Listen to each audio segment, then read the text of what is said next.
Well, in terms of my comments, will be about first thank the two speakers about bringing the question of Bandung in relation to China. I'm going to comment on each of the paper and then try to tease out the common theme. Well, the first paper by Robert Louis.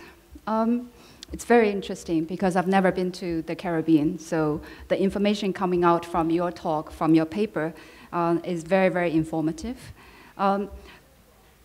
One sentence really strikes me from your paper, which I think both speakers here both want to welcome, try to reimagine a possibility of a new Bandung, but also I think both of you are very critical of what came out of the Bandung era.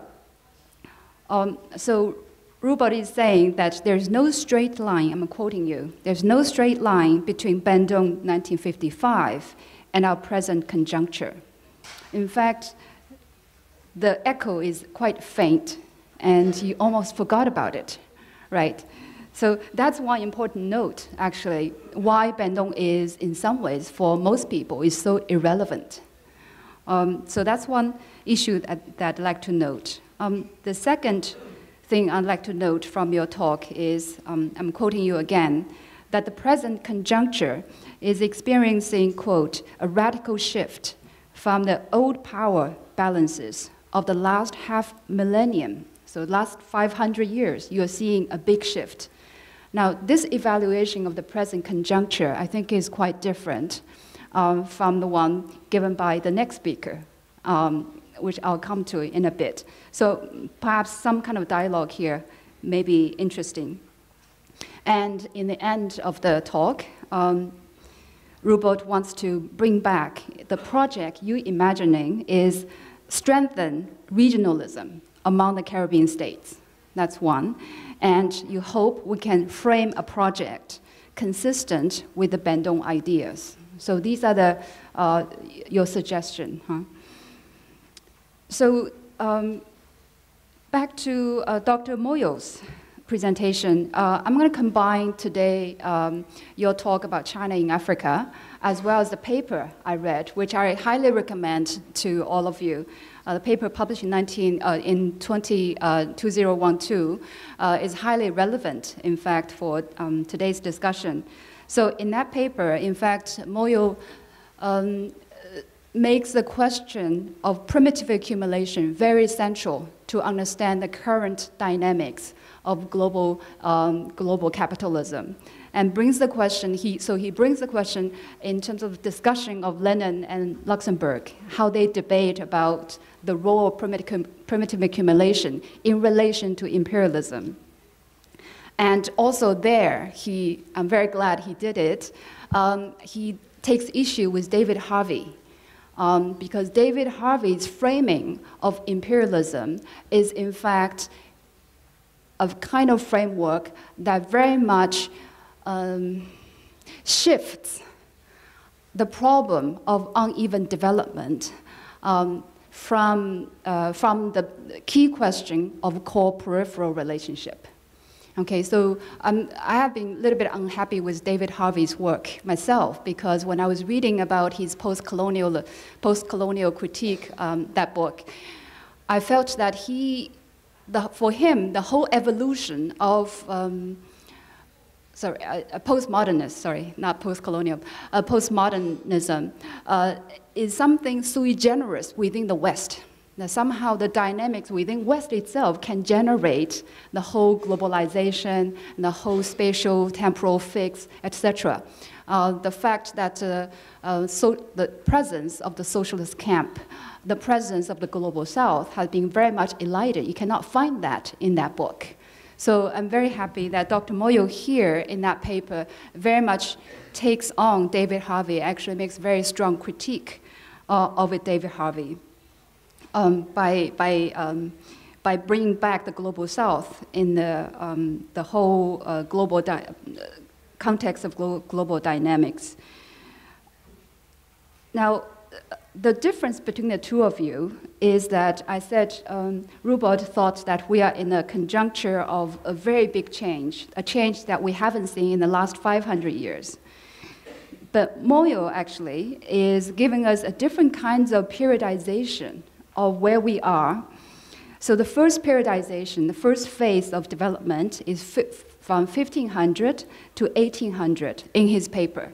Okay, so that's 300 years of capitalism, first 300 years of capitalism. And there he would call this period as mercantilist, pre-industrial form of capitalism. And then second phase of capitalism is from, second stage of capitalism is from 19th century to 1945. And this is a new type of imperialism, or what he calls classical stage of monopoly capitalism. Now, where we are now is actually a not new stage, but a new phase, according to Dr. Moyo. We're in a new phase in which we have witnessed some kind of mutations. One of the mutations, of course, is the rise. I mean, if you read his paper, there are 3 or 4 mutations. But one mutation is the rise of the industrialized semi-peripheries, which includes China. And in the paper, he raised a very important question, which, again, I think both speakers raised today, is whether the emergence of the semi-periphery are subservient sort of regional stabilizers, or are they a force antagonistic to imperialism? I think that's a very, very important question, and it's a question that's especially important for China. Now, towards the end, Dr. Moyo raised his project. His project is to reclaim Pan-Africanist project. So Rupert has regionalism for the Caribbeans, and Dr. Moyo has Pan-Africanist vision for Africa on new terms. And also that new terms is towards a policy of self-reliance, but it's collective self-reliance, which is an interesting term. He didn't say national self-reliance, he said collective self-reliance. So it may be interesting, we can elaborate on that. And also a South-South solidarity based on a new strategy of non-alignment. So I've given you both the layout of their papers, but also the projects they try to imagine, linking by trying to revive the Bandung legacy for the future. Dr. Moyo's today's talk is also interesting because he specifically focuses on China, the China question. So what I try to do is, I'm going to talk a little bit of what I think of some of these issues. Well, I think on the question of China, perhaps Dr. Moyo gave 3 possible positions. One is recolonization discourse about China.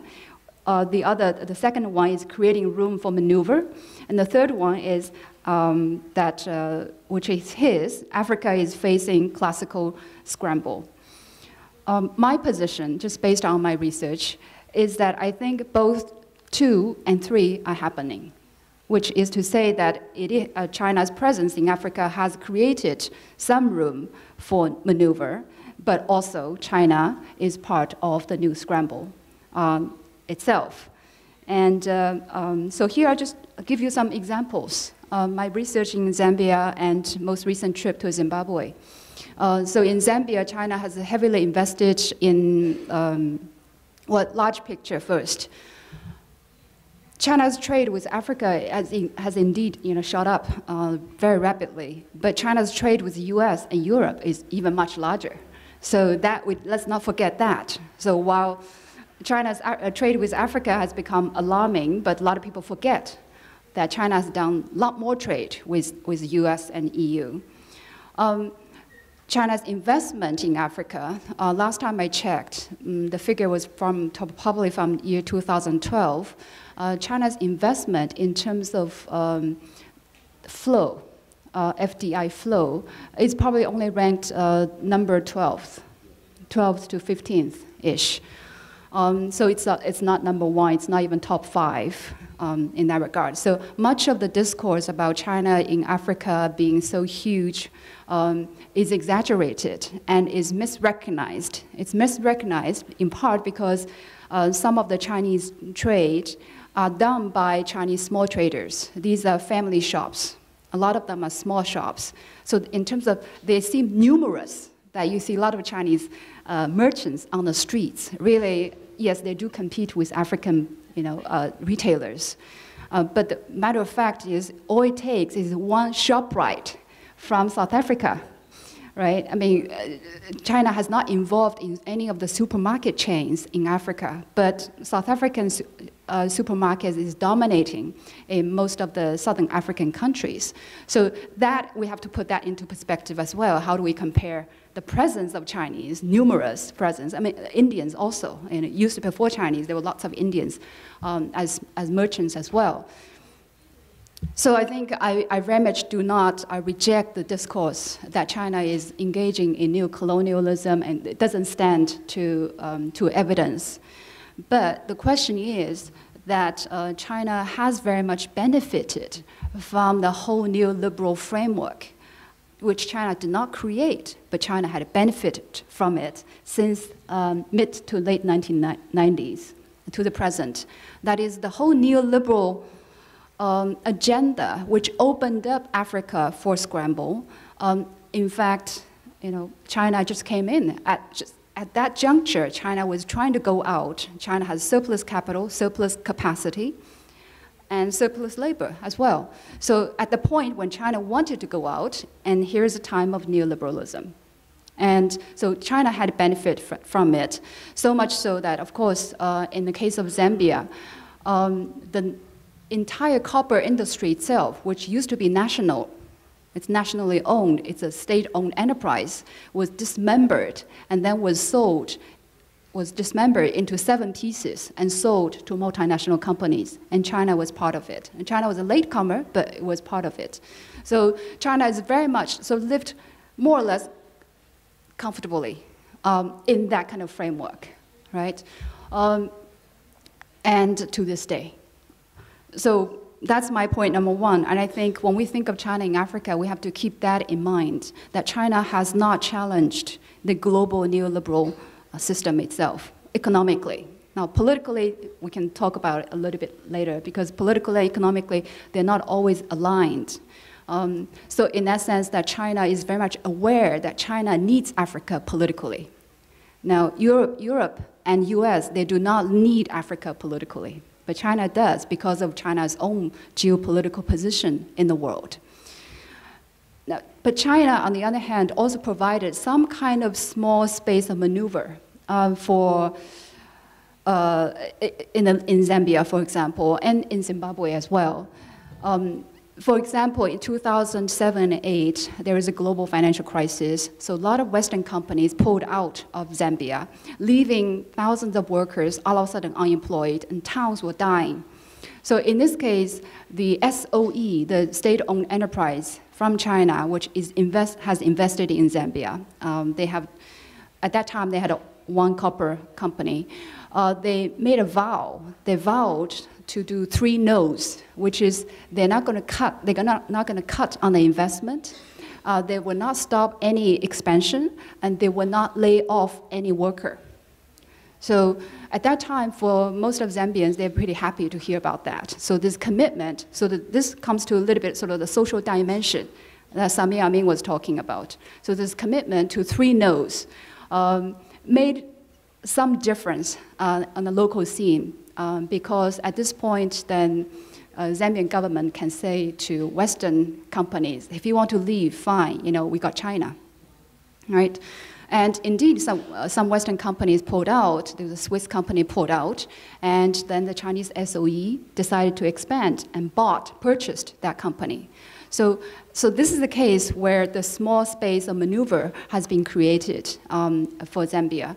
In the case of Zimbabwe, in my last trip, I actually talked to the Chinese tobacco company. As you know, tobacco company in China is state-owned. So in Zimbabwe, when they entered, that was a time when Zimbabwe has been sanctioned. So what's interesting is that tobacco industry has been monopolized as well. That is, there's an auction floor, and there's a price ceiling, there's a price agreement basically among all the multinational companies.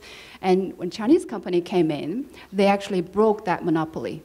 And they raised the purchasing price of tobacco. Then they also provided in the form of contract farming. They provided loans to local farmers, and those are local farmers. Some of them had newly gained land from the land reform. So they got loans, and the loans had much cheaper interest rate than the loans provided conventionally.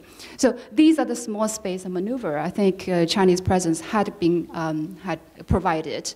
Yet, on the other hand, I think the main point we have to keep in mind is that if we are envisioning something bigger, China is not doing that.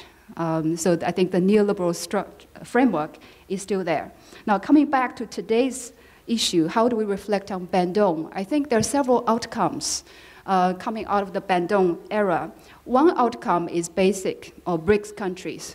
And I think that's an outcome from that era, in fact, that the growth of BASIC country has to be linked with the Bandung era itself. But today it seems to me that our discussion has very much focused on, I have a feeling that there's more emphasis, there's more emphasis on the question of state, what China may do, what African governments may do. But even Bandung conference will not be possible without the previous mass struggles.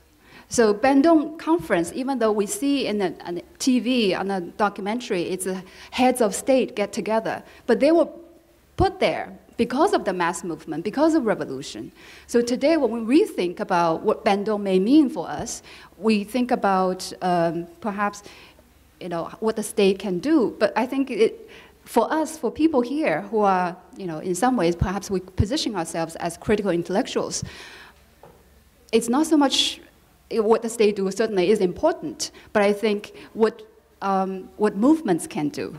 I think this is perhaps I'd like to see some shift in our discussion towards that part. That is, what kind of movements, what kind of alternative networks that are being forged on the ground. And I'll put one just very quickly. I mentioned La Via Campesina. That kind of movement network is the kind of thing, we could see that as also a legacy coming out of Bandung. So out of Bandung, you have sort of state-led development, you have today's basic BRIC countries, but you also have people's network, people's movement, and these things, we have to prioritize the kinds of our own intellectual investment in here. I think that's pretty much it, right? One last sentence. So about China in Africa, then just coming back to that question again, my own position would be that I think China should be constantly facing warnings. The siren should be on, in a sense, because not the kind of siren of China practicing neocolonialism in Africa, but the kind of siren that would make use of Bandung principle as a useful discourse to check on what China is doing in Africa or Latin America. Thank you. 我像那个马老师讲的，我是做这个中国思想史研究的，而且做中国哲学研究的，完全是对非洲、对加勒比那是遥远的国度、遥远的彼岸，根本了解非常少。所以我觉得交给我这么一个难以完成的任务，我该怎么评论？我觉得真是我很费思量哈。但我觉得，不过好歹今天有一个主题叫做万隆会议啊。我觉得我是60年代末出生的人吧，我觉得我是生长在这个我的童年时代是在这个中国的文革的后期嘛，所以我觉得在我的成长的记忆里边，其实还是有很多美好的亚非拉记忆的。所以我觉得我可以从我自己个人的感受出发，来谈一谈这个亚非拉对我，或者说是可以大言不惭地说，对于我们这代人的意义。我觉得这是一个我觉得大概我可能着手谈一谈的啊。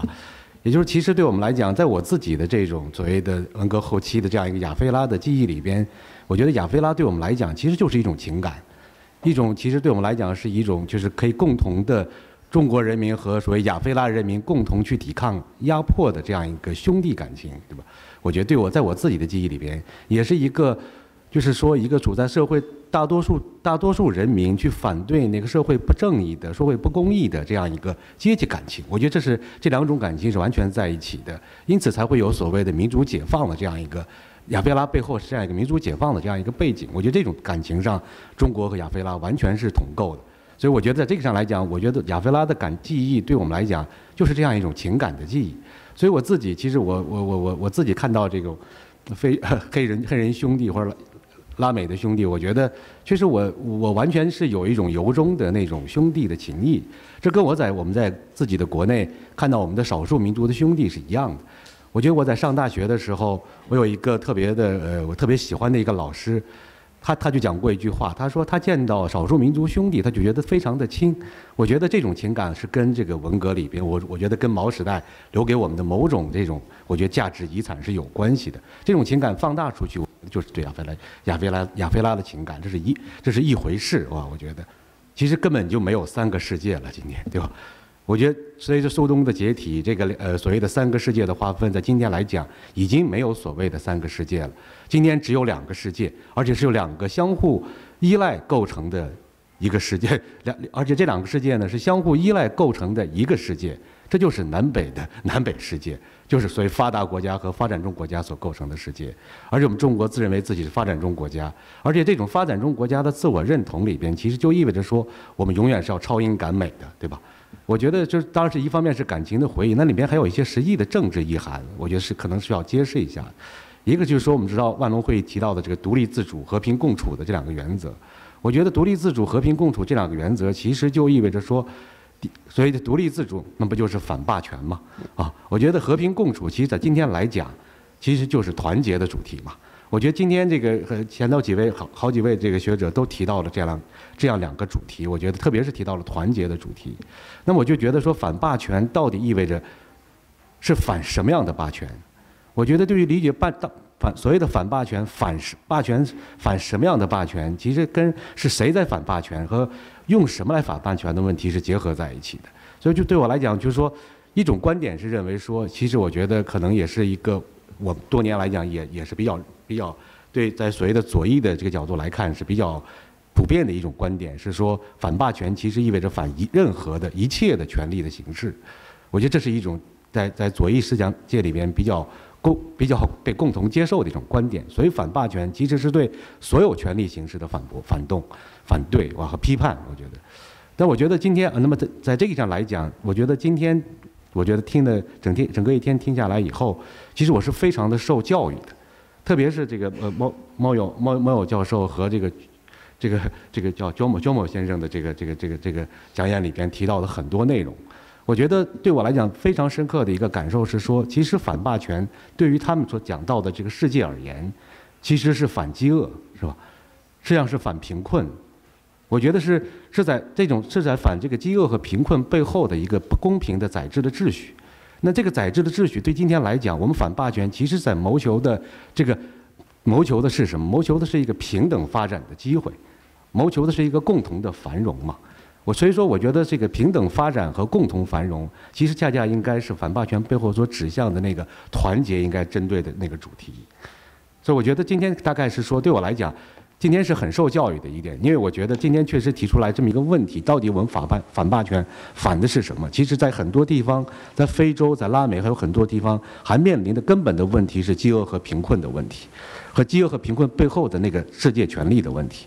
所以我觉得对我们来讲，今天可能确实还有一个是谁在反霸权？其实是这些承受着饥饿和贫困的这些沉默的人民在反霸权的问题。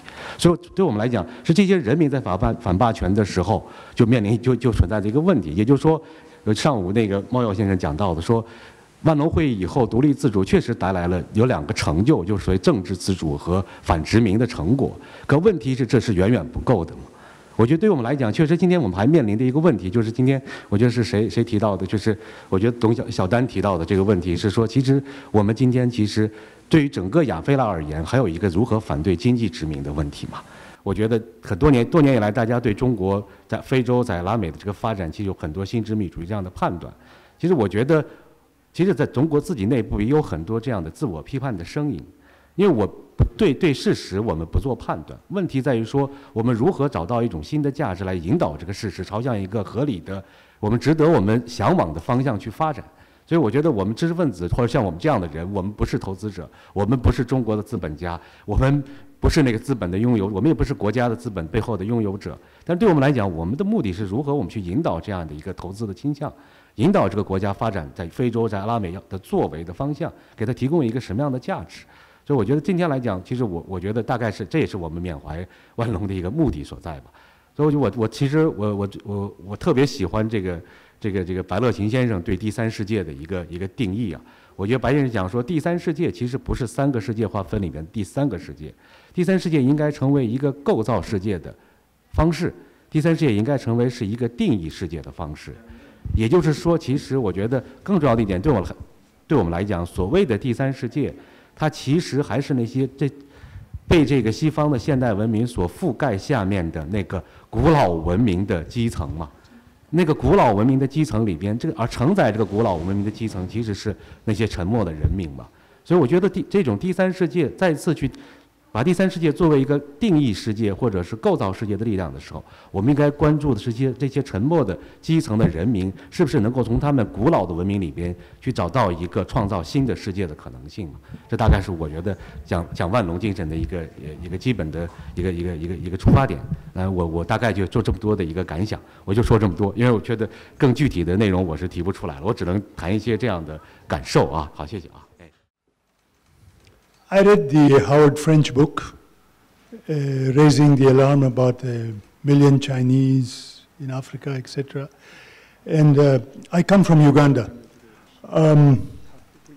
In Uganda today, there are, in official statistics, there are 35,000 Chinese, roughly 35,000 people of Indian descent, and roughly 35,000 Europeans and Americans. The Europeans and Americans are in the mainly NGO and big business, etc. And the Indians and Chinese are mainly in retail trade and small business and stuff like that.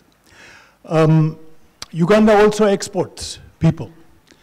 Remittance is the largest income in our export earnings. And this has been going up over the years. So from my point of view, from the vantage point of Kampala, I see no alarm, in terms of numbers coming in. What I find alarming is that I know that most of the Indians who have come in through human trafficking. In other words, they are the victims of people who sell them to, an opportunity to sort of a ticket. They'll pay $2,000-3,000. They will come to Kampala, pay $50, immigration, come in on a tourist visa, and then they're dumped there. And I suspect that many of the Chinese are victims of similar practices. So Chinese or Indian large businessmen usually would go to a temple or a mosque to find cheap captive labor. And they prefer labor who does not speak a local language because they're completely captive. Okay, so I think we have to explore this thing a little more. That's one thing. Second thing is that I'm surprised nobody talked of the last scramble, which was the superpower rivalry. Right? The US-Soviet rivalry on the African continent. And what is interesting is that now the roles are completely reversed. Because see, last time the Soviet Union was the militarizing power on the African continent. Now the US is the militarizing power. The US seems to have concluded that it cannot really compete with China in terms of the economic fields where China is coming in. And that the way for the US to maintain its hold is to securitize the continent, right? To ensure, not to ensure, but to simply get it to the point where military solutions are not resolved politically, where the presumption is that every military problem needs a military solution. Okay, and we know that even a military problem has to have a political solution, not a military one. So Uganda, again, to come to the example, for example, Uganda has over 10,000 in Iraq, okay, part of the US mercenary force, right? Over 10,000, anywhere from domestic servants, women as maids, to security guards, right? But over 10,000. It has 6,000, 7,000 in Somalia. It has a few thousand in South Sudan. It has, you know. So this is a relationship which needs to be seen from all sides, in a way. In terms of China, if the real danger of the US is securitization, the real danger of China today on the African continent, I think, is corruption. Increasing levels of facts. But I'm told in Kampala, I'm told by friends in government, that Chinese companies are authorized to use up to 30% of investment as inducement. It'd be very interesting for us to get information from you, you know, as to what is the case. One final comment. I think it would be a mistake to look at this situation simply in terms of phases of capitalist development, because there is a much larger. This change has a huge significance. Okay, it's not simply like the U.S. displacing Britain. This is bringing to a close the phase which began in 1492. This is bringing to a close 500 years of Western dominance. It has huge psychological, cultural, political, not simply economic significance, right? People are terrified in certain parts of the world, and people are very curious and expectant in other parts of the world. And I think that part of the world includes Africa, at least from my vantage point. What I see is people, what we don't know is what is the Chinese vision of a new world. We don't know that, right? I'm not even sure that the Chinese themselves have figured it out, right? What is their vision of a new world? And it would be great for Inter-Asia to tell us something about it. If you consider the fact that by the time, this time between the end of slavery, say in Brazil, Cuba, and the Bandung Conference is around just a little more than the time between the Bandung Conference and today. The Bandung Conference and today is 60 years.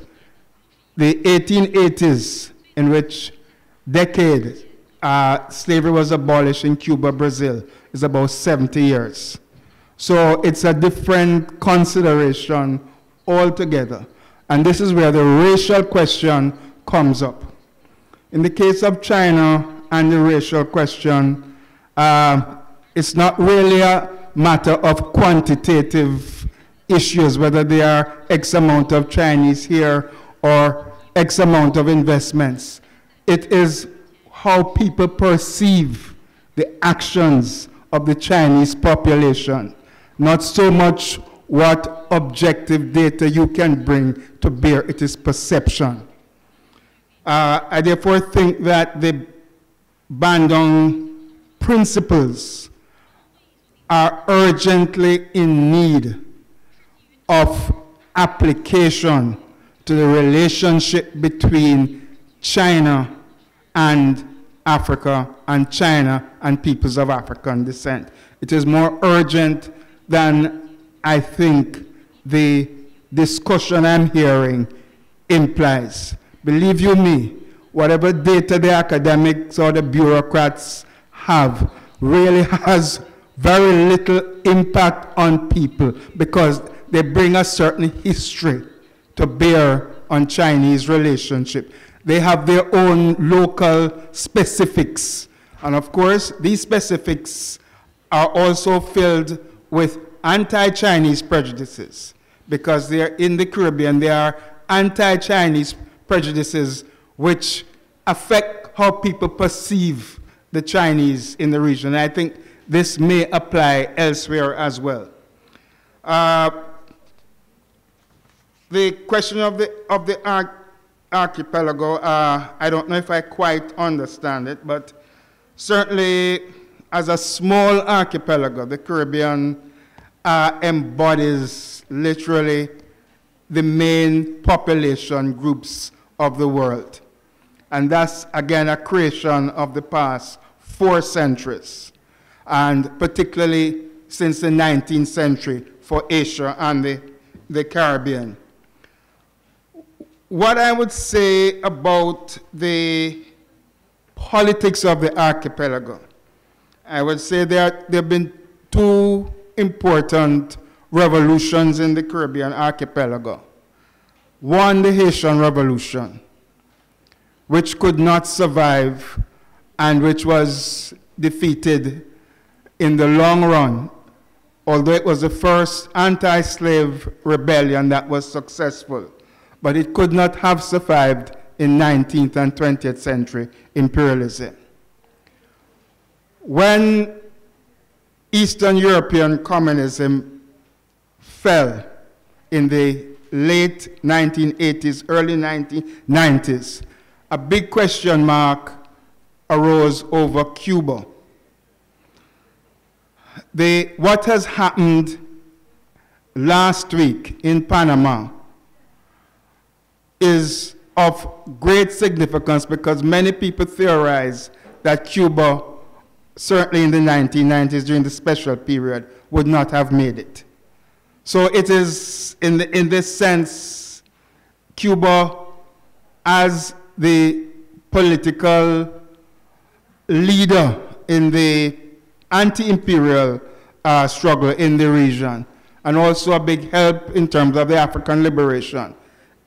Its ability to withstand that 25-year period between 1990 and 2015, and to be able to emerge to achieve what Samir Amin has called a negotiated position with the United States, whose policy failed.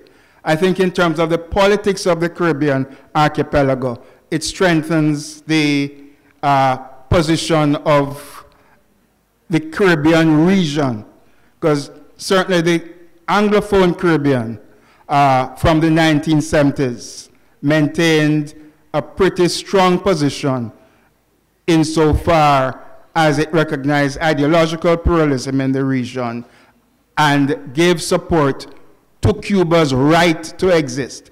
And countries like Jamaica paid a high price for that in the 1970s. My final response concerns the point about strengthening regionalism. I think whilst the presentation on Latin America this morning could speak very positively about Latin American regionalism and how Latin America has overcome right-wing military regimes and now has pretty strong social democratic oriented regimes.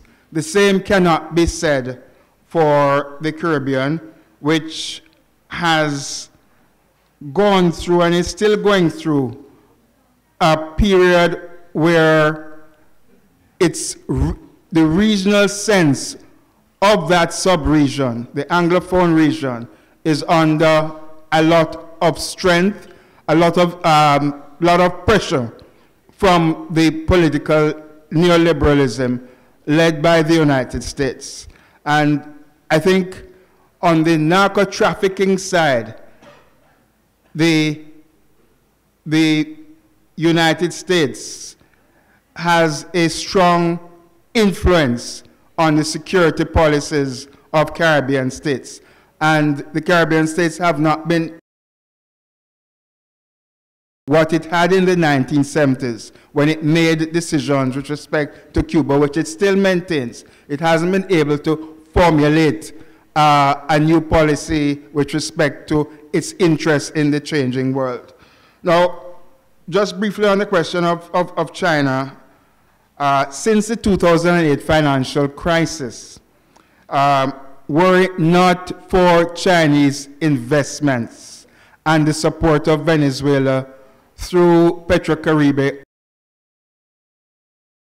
the situation would have been much worse because aid flows from the United States literally dried up since the 2008 crisis. So there is recognition in the region of the significance of Chinese investments, especially since 2008.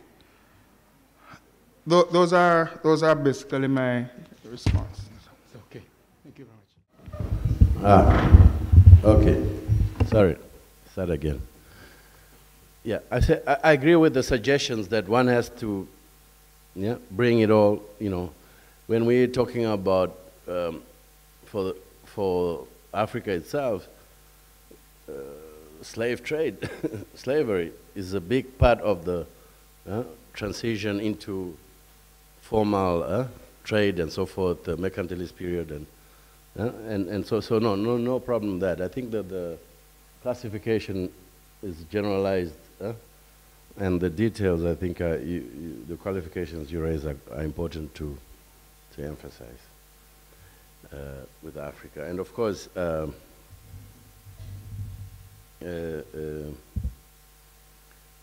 yeah, in terms of perceptions, there is a real fear. One of the reasons why Zimbabwe is fairly popular in Africa is because of its response to the land reform and its broader response to Western capital, and the whole indigenization and the rhetoric, if you like, and real actions is about maintaining a strong challenge or a position. Even if it cannot, you could be punching above your weight in in terms of real capacity to implement certain aspects. So, so yes, the point that we find is that in the literature, the study, the way they're discussing China and so forth, it's all very much led by a media discourse, which I think is fairly xenophobic and not adequately grounded even in understanding the perceptions, some of the popular perceptions. I was in Senegal and we were talking in Codestria, and there were divided opinions about certain aspects of the Chinese retail.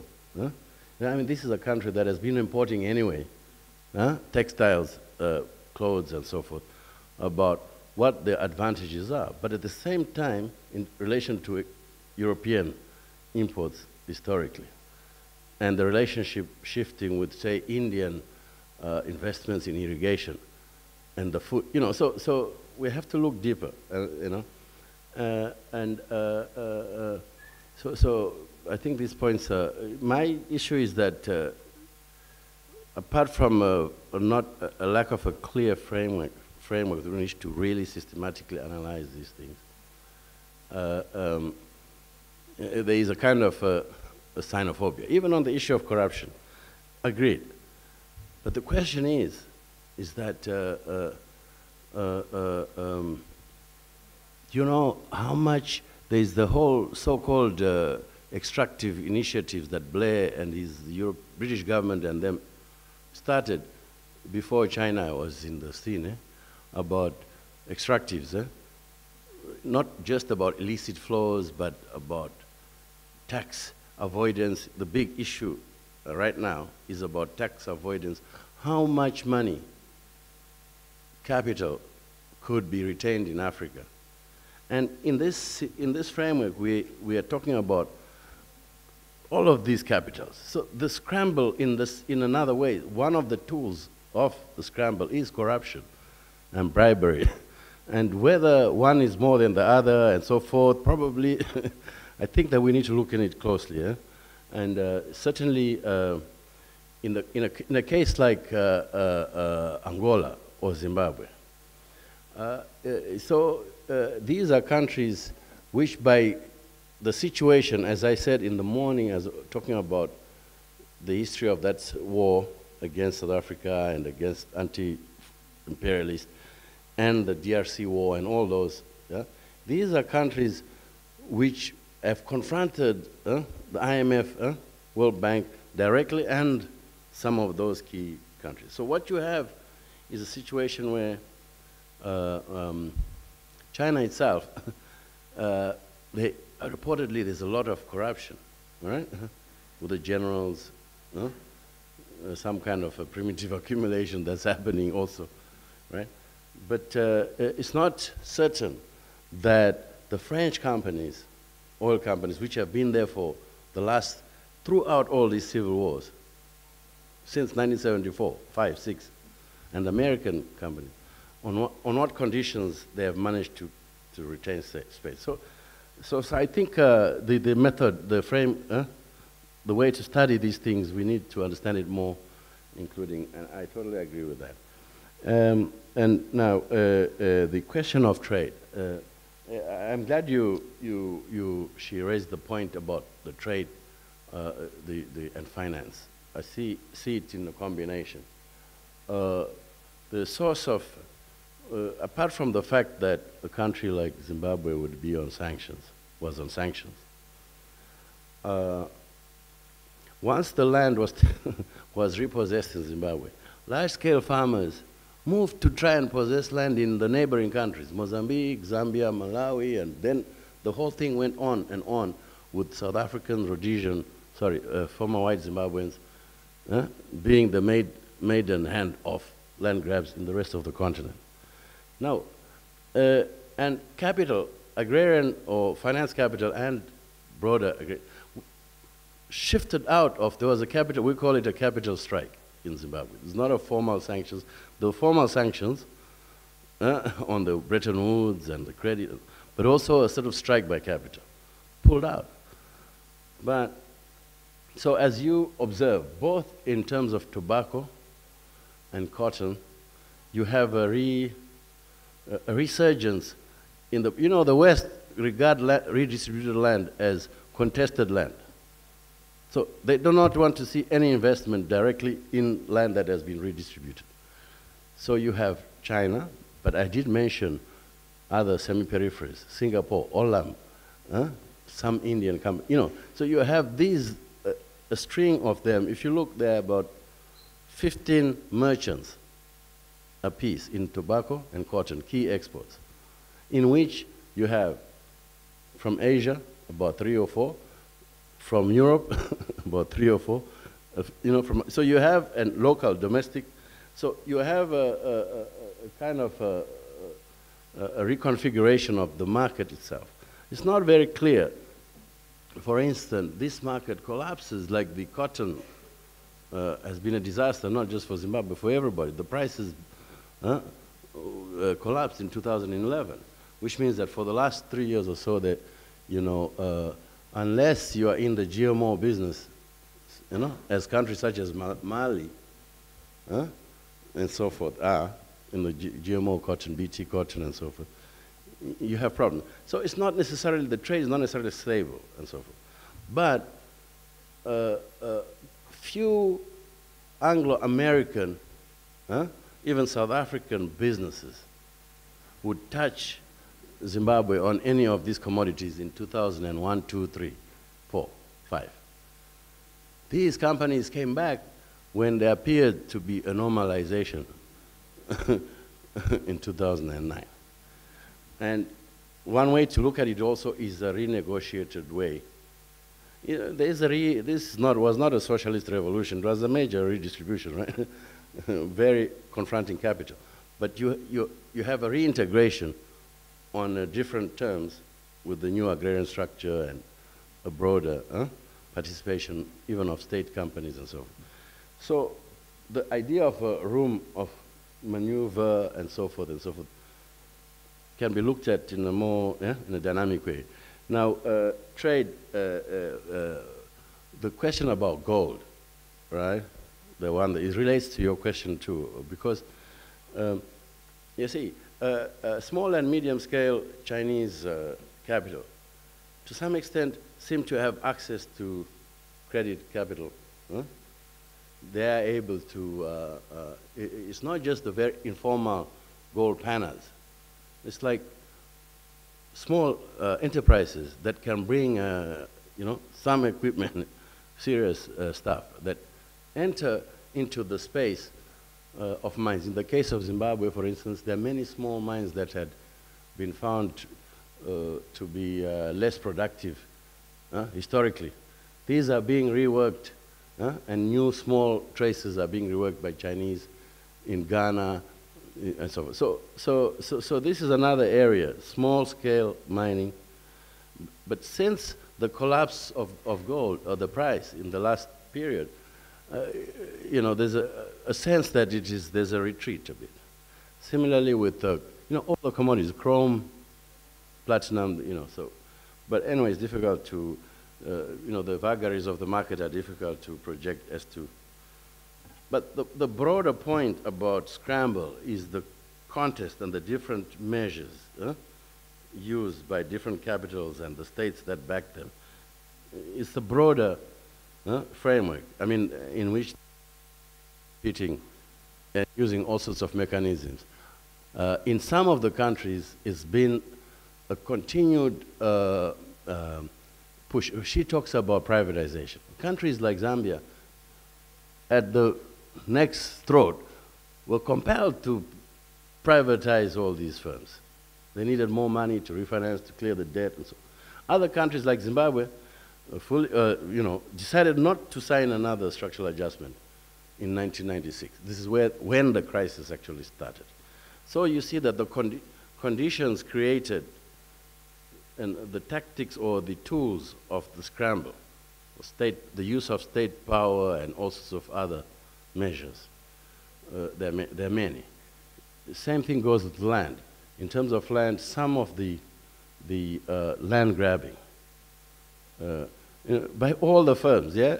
Really, it's a classical case of local land-owning families or trustees, chiefs, or being the handmaiden of the state, which has certain kind of extensive powers of, I've seen you use the notion of eminent domain.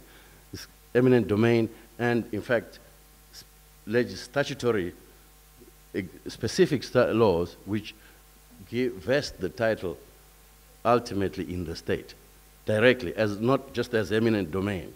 So the states have both double legal framework to enable this kind of land grab. And some people say that it's legal. yeah, of course it's by the law, but actually there are so many mechanisms. It's not legitimate, a lot of it. And it doesn't, like a country like Mozambique, for instance, has one of the best laws on land tenure.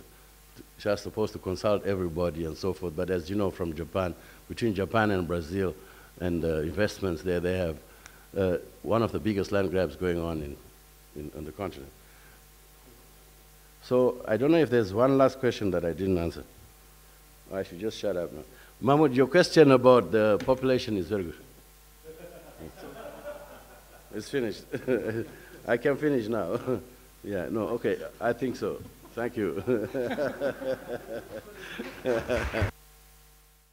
看这个网络竞争跟目前的这个各个地区的情况，一个非常有意义。对我来说，允许我介绍我自己的经验吧。简单的，我听到这个第三次的这个词汇，第一次听到这个都是什么时候呢？1974年，那个时候我参与学生运动，所以被抓住，放在监狱啊。 在监狱74年年度，听到的时候，我的前辈他一起在那个时候，他一起在我的监狱。那个时候，他的很有名的诗人，大家都不知道吧？金基哈金很有名的诗人，他得到这个 Lotus Prize， 知道吗？亚洲。 亚细亚、非洲的这个作者联合的作者会议，给他一个很有名的这个洛特斯，这个翻译成中文的话，莲花吧，莲花奖啊。